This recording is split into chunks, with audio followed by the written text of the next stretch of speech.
রাখাল রাজার মন্দির বর্ধমানে বৈচিতে, বৈচি দাসপাড়া বৈদ্যপুর বলে এটাকে। বহু পুরনো মন্দির, এখন কিছু কিছু সংস্করণ হয়েছে।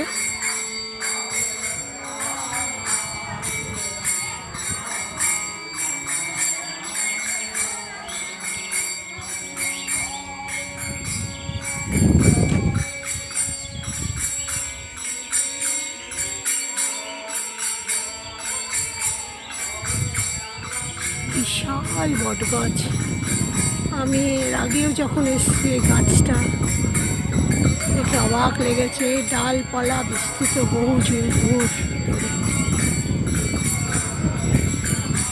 আগে এখানে কিচ্ছু ছিল না, এখন তবু দু একটা দোকানপাট দেখা যায়, একটা দুটো। আর সব থেকে বড় কথা, এখানে সন্ধ্যের পর এই অঞ্চলে কোনো মানুষ এখানে থাকেন না, কারণ বলে রাখাল রাজা নিজে বিচরণ করেন এখানে।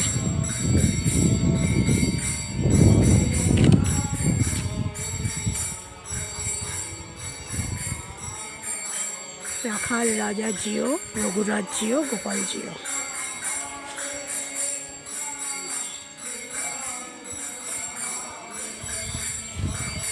বিশাল জায়গা নিয়ে